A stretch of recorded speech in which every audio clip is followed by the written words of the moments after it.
Well, hello. And today we are going to talk all about LGBTQ online marketing and some of the things you can do on your own here in 2020.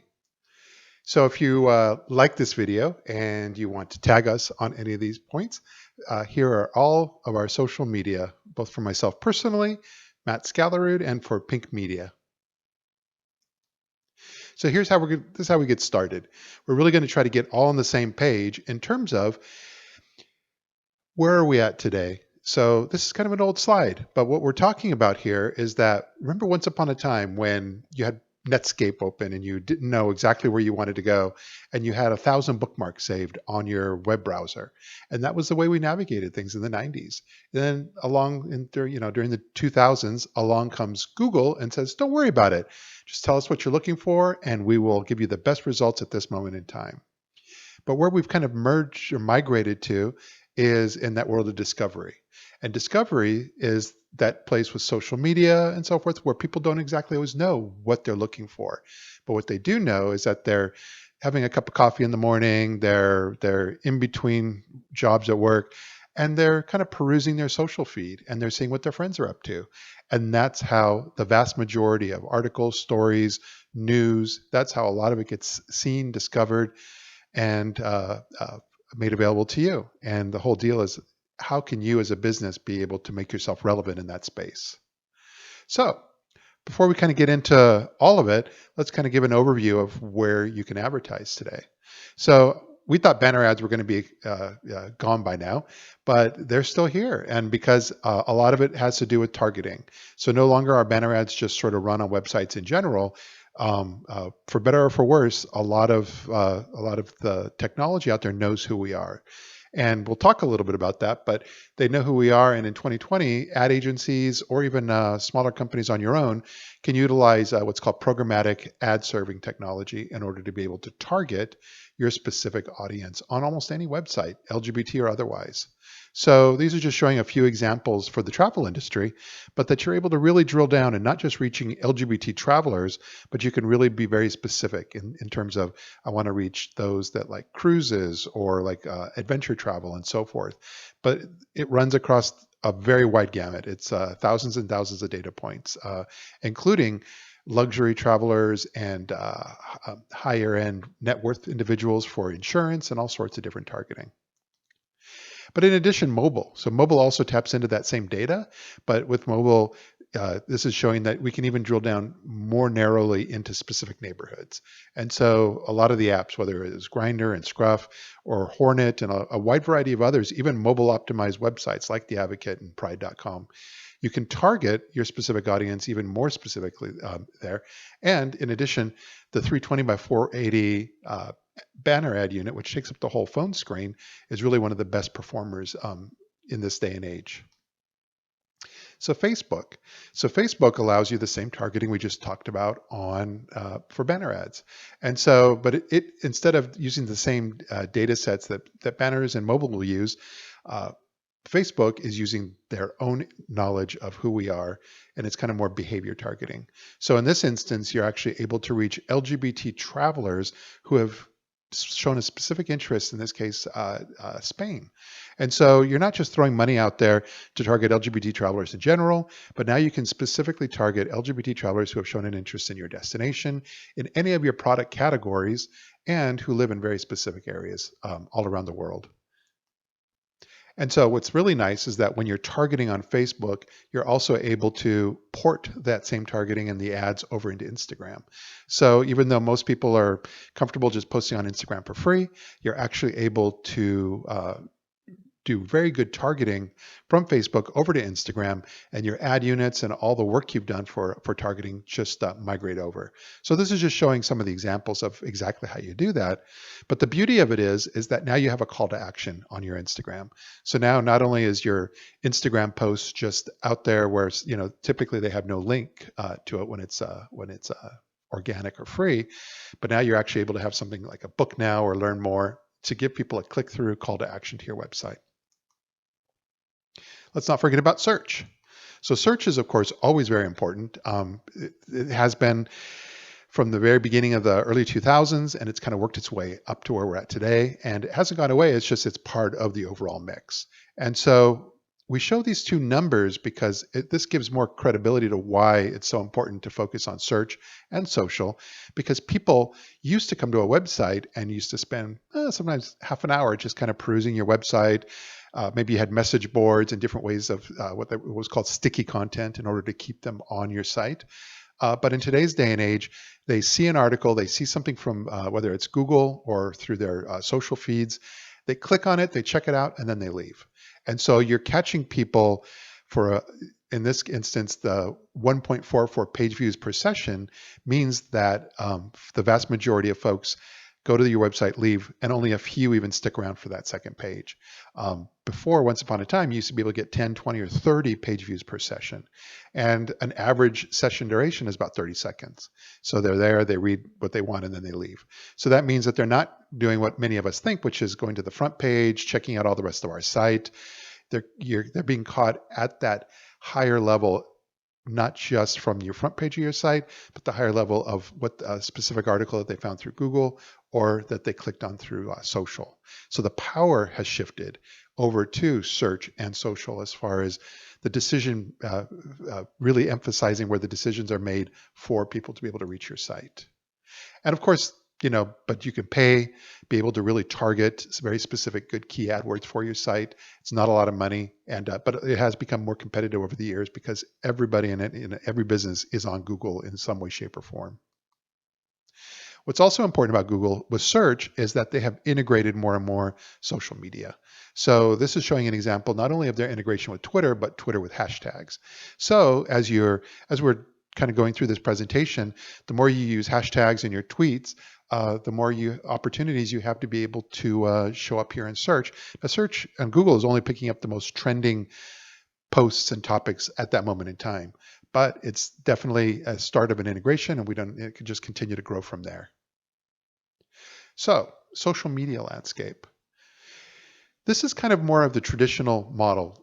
You would advertise on a website, you would get your story out there on that website, and so your audience would be able to find the website you're advertising on through social media, and then from there over to your website. So if you're advertising, you're on the yellow box, you're kind of a few steps away from your LGBT audience, but the media company is helping you along the way. Their job is to be able to attract as strong of a very focused audience as they can.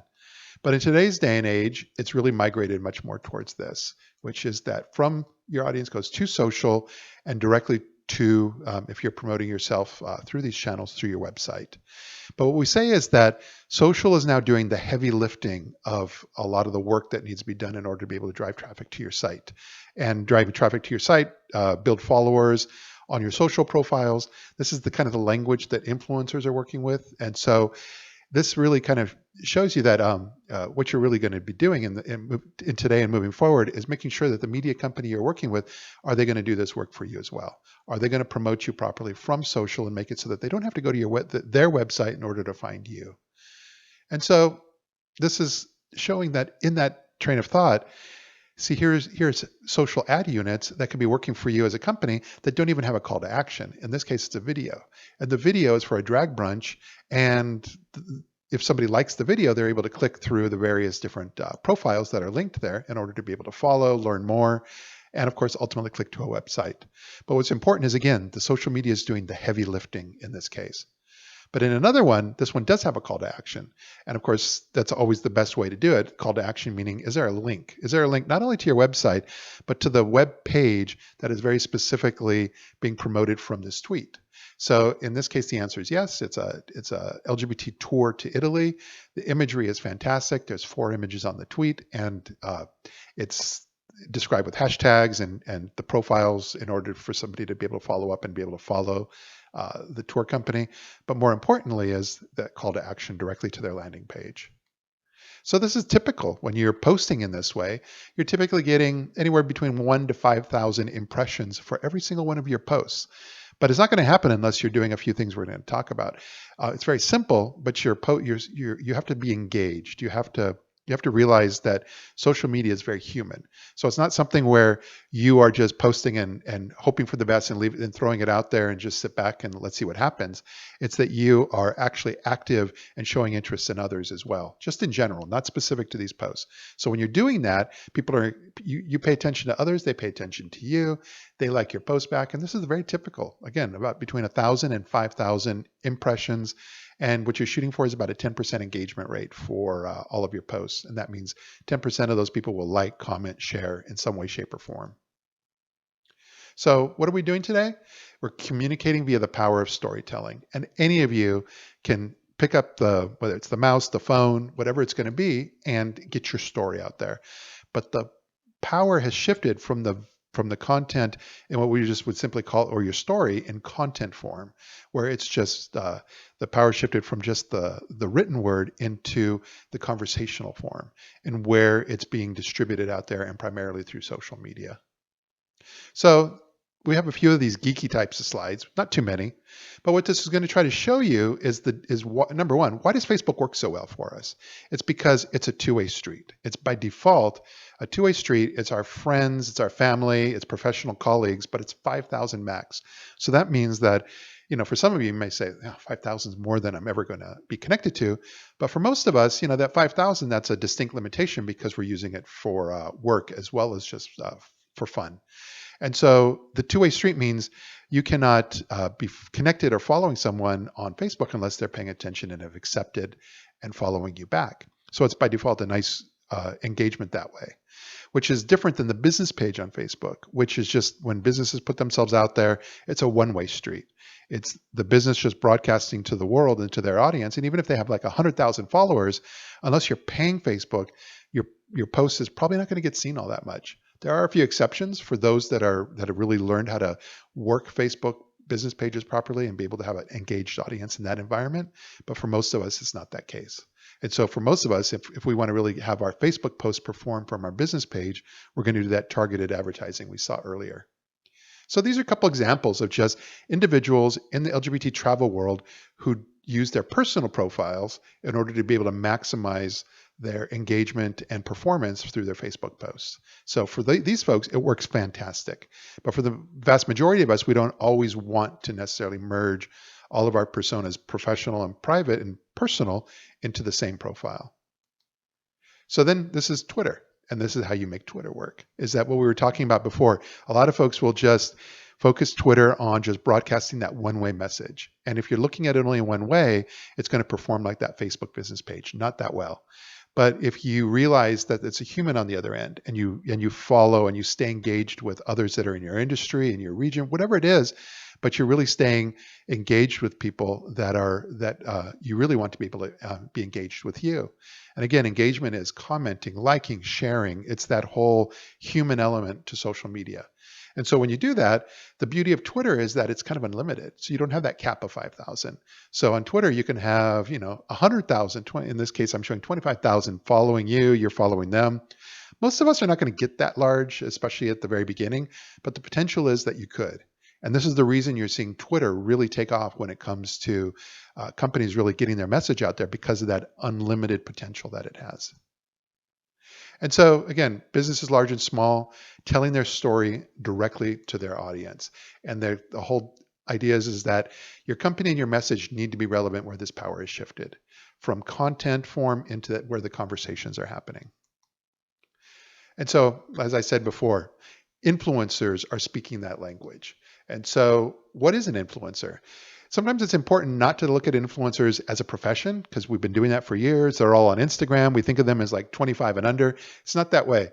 Is that influencers are individuals or businesses that are thought leaders that are out there really not only putting really good content out there, but staying engaged and kind of taking a leadership position in their niche in the world. And so if you look at influence as an outcome and not as a profession, it changes the whole formula. And so again, influence is audience reach. How many people are you really reaching? But not only are you reaching them, is there a brand affinity, whether it's for your own company or influencers you're working with? Are we aligned? And so, of course, the answer should be yes. And then the strength of the relationship. Not only is there good alignment, good follower count, but is that influencer, or are you as a business with your social media profiles, do you have a strong relationship? Which just simply means, are you engaged? Are you liking, commenting, and sharing? And are they liking, commenting, and sharing with you as well? So audience reach, subscribers, followers, friends, brand affinity, that gets more into the detail what we just talked about, knowledge in a particular field, being trusted out there. So all these are very important elements in success in social media. And then again, the last part, strength of the relationship. If you are engaged with others, they will be engaged with you. So these are just a small handful of we work with well over 100 influencers or we have a business relationship. And we actually, when clients come to us and they're saying we're trying to make outreach to a very specific niche in the LGBT community, we try to have influencers and influencer work as part of that mix. And so this is how we do it. Whether it's Twitter and so forth, we post and include them, they post and include us. And when they do, that's going to help encourage and make sure that we're engaged with those specific posts as well. And it just shows the wide variety of influencers out there, whether it's somebody who's young and on Instagram in their 20s, or there's quite a number of them that are in their 40s, 50s, and 60s who are very active in a wide variety of platforms outside of just Instagram. It could be Facebook, Twitter, and so forth. And don't forget LinkedIn. So when we were talking about influencers and the other two platforms, Facebook, Twitter, Instagram is important. It's a hybrid. It's a hybrid between those two. What most people don't know is that you can only follow 7,500 people. So that's the cap, which means that in order to truly be successful and have those 100,000 plus followers, you've got to come up with some gimmick in order to be able to get a lot more people following you than you are following. And so that's why everybody wants to be a Kardashian. And that's why the success on Instagram is what we see when someone has really got a great kind of more of a celebrity type following, and they have hundreds of thousands of people following their every move. And the reality is, though, most of us are not going to fall in that category. And so that's where we have to look at social media overall in order to be able to figure out how are we going to succeed in that space. So these are some of the numbers. And this just shows you, again, Facebook's the dominant. They've got over probably now 1.5 billion users. However, the key piece here is you're never going to be able to really reach all of them. You can have 5,000 max in your own personal profile. And if you want to pay Facebook, they do a great job of being able to reach your targeted audience out of that 1.5 billion. And then, of course, Instagram, less than Facebook, but very, very engaged and active, but 7,500 max. The area that we focus on a lot is on Twitter. So on Twitter, again, unlimited potential. And in today's day and age, it's now at 166 million active daily users. And that's the number that you always want to stay on top of when you're understanding social media platforms, because that's showing how many people are actually active and using it, not how many people just have an account. And so this just shows the growth in Twitter over the last few years. In this case, at the beginning of 2019, they were at 134 million. And now, as of the first quarter of 2020, they're at 166 million. And so when the numbers come in for Q2, it'll be interesting to see what that growth is as well. But our ultimate aim, our job, what we're all trying to accomplish is specifically this. You post something, and if you're doing the right work and the right job, you're going to have a larger number of people be able to see your content and engage with you. And so what we're trying to do is not only kind of get it out there in a megaphone type of scenario, but in addition, we want to be able to work with these profiles and these platforms so that we're reaching friends of friends. So we're reaching people that are connected directly to us in some way, shape, or form, and have shown a very similar type of interest in our product and our service. And that's how you succeed on social media. So now let's switch over a little bit and talk about video. So video is a fantastic form of content, especially now in 2020. So over the last few years, we've been working with clients to be able to get their ads in what's called pre-roll, whether it's YouTube or websites that have video. And so these are just a couple examples. Absolute did it, Wells Fargo did it, where they're all trying to figure out how to be able to get their video story or message out there in the form of an advertisement in advance of when a regular video is going to play. It's very traditional. Many of you may have already tried this already. But now things are migrating into what's called OTT or connected TV. And especially during 2020 and the pandemic, quarantine, Netflix and all the rest have really skyrocketed over the last several months. And so Reverie is one of the only, or at least one of the only a few LGBTQ connected TV platforms. They're kind of like the LGBT Netflix of our time. And so you're able to actually work with them directly to be able to get your message out there. Or programmatic advertising is also what we're going to talk about, another way of being able to just kind of get your message out there in LGBT viewers, content, and so forth out there on connected TV.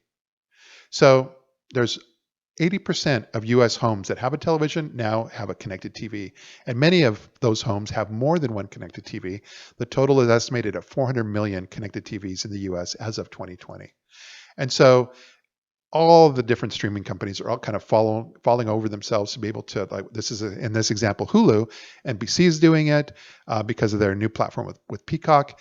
You're finding everybody's kind of putting themselves out there so that they can create platforms so that companies and businesses, large and small, can be able to target their audience on these new connected TVs. And so all the things we talked about, though, all that targeting, all the data that's available out there for banner ads, for social, is now also available in connected TV advertising as well. So you can be able to target LGBT travelers who have shown a specific interest in your destination, or have shown an interest in purchasing insurance or buying a home. And you could reach those people with a video message on connected TV in specific regions all throughout the country. So it's fascinating, the opportunities that are available to us now. And so this is showing kind of a bit of the flow in connected TV opportunities outside of just targeting. So we talked about targeting data very similar to the banner ad and Facebook model. But in addition, many of us are very familiar with remarketing, where you look at a pair of shoes on Amazon, and next thing you know, that pair of shoes follows you everywhere you go online. And now, of course, it can even follow you on you during your TV watching. So that's what's showing connected TV retargeting, to be able to allow you to, if you're surfing on the web, that same ad can be targeted to someone, your viewers on TV.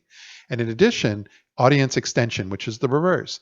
So if there's LGBT content that's available on connected TV, you can target those folks and be able to, and if they're viewing your content or have seen your ad, you could retarget them on your website as well, or in different websites, and be able to drive that traffic directly over to your website. So there's all these different business models that are forming based upon the technology that's available to us today. But it's phenomenal, and it's really in a growth period right now, even during this downtime, because so many people are very much paying attention to much more video now than they were in 2019. So that was video for advertising. But in addition, video that you're creating, what we would kind of call the long form. Now, in our world, the long form is usually about 15 minutes max, because we don't believe people have a large attention span for watching a lot of longer form video. But if you have a experience with creating longer form video where people are going to pay attention, then that's fantastic. Then you're able to, you create the video, and there's two places you can place that video in its full long form entirety: YouTube, which is kind of the go-to, and then also on Facebook. So on your Facebook business page, you can put your video up there in the long form, and someone could watch your entire production. But what's important is that then it's good to be able to understand the limitations of the other platforms, so that you can create shorter form video that gets people excited on those platforms. And if they like it, they can click over to your long form. In these instances, we're using YouTube as the long form. So here's Twitter. We put a 2-minute video, 2 minutes the max, on Twitter. In the Instagram regular feed, it's 59 seconds, or really 1 minute, but we make them 59 seconds, or they don't seem to work. And we promote them. People can see the video in their feed. And if they like what they're seeing, they can click over and be able to continue watching on YouTube. But you can also put the long form on Instagram using IGTV. Our recommendation is to re-edit your video in that kind of vertical as opposed to horizontal format, because when you do, that's the IGTV style that people are used to on Instagram. So the beauty of it is that you can post on Instagram long form video that people can watch in their entirety, and you can put hyperlinks in the video itself. So it's really phenomenal when it comes to some of the advances in technology that allow you to succeed today. And then what we also do is we also post these exact same a 1-minute version on TikTok. Why not? And so that way you're at least making yourself relevant in TikTok. And if somebody likes the video, they can click over to one of your long form links in order to be able to find out more. And so even TikTok has a whole advertising program, just like we talked about with Hulu. and so many others. All this self-service coming up to speed where you can just kind of sign up and be able to start advertising with them today. So in summary, what are we looking at? It's content in the form of photos, video, editorial. That's kind of your anchor. But then it's getting that content out there and distributed where the heavy lifting, where the work is taking place, which is social media. It can be targeted Facebook, banner ads, and so forth. So you get the content, you promote it out there, and then you measure and see how well it's performing. And the tools that are available to us to measure performance are phenomenal, and most of them are for free. So even I'm showing in the middle with a Twitter performance piece where we use tweet reach, and tweet reach just kind of gives you a better idea of how well you're doing when it comes to a hashtag, including share of voice and just how well are you doing in comparison to the overall landscape and even competitors. So of course, at the end of the day, all of our jobs are to be able to get our messages out there to the targeted relevant audience as best as possible, and that's what all these techniques will do. And again, the measurement, these are just a few examples. This is Facebook, and for $500 you're seeing the performance that we were able to get for a post that had 10,000 plus impressions, 854 click-throughs over to the landing page. We've even done far better, $200 only, and it was a real estate listing. And look at the number of impressions and click-throughs we got on that. And we should show both of those because there's no guarantee, as far as, we'd love everybody to be able to get what we just got for $200. But it just shows you a bit of the range, what you can expect when you start advertising your business in this way. And this is showing for another client the large number of impressions and click-throughs, but also how many people are engaged at the micro level, like how many people liked, how many people shared. So you really get a breakdown to understand how well are my posts doing. And so this is the Twitter reporting, and the blue is the organic or free, and the orange is when we did a paid performance portion of that. And you see how well you can do. In these cases, these are all videos. And so the video views is enormous. And then in the next example, this is one we do with Visit Britain. The video views you're getting when you do both free, engaged, and paid are phenomenal. And so if all that makes sense, hopefully a lot of it you'd be able to do on your own. If you have any questions, feel free to contact either myself or Fabrice Tassendo in our Los Angeles office. And we are here to help. We are here to be able to guide you along on some of the opportunities that were presented. And we hope you've enjoyed this presentation. Thank you.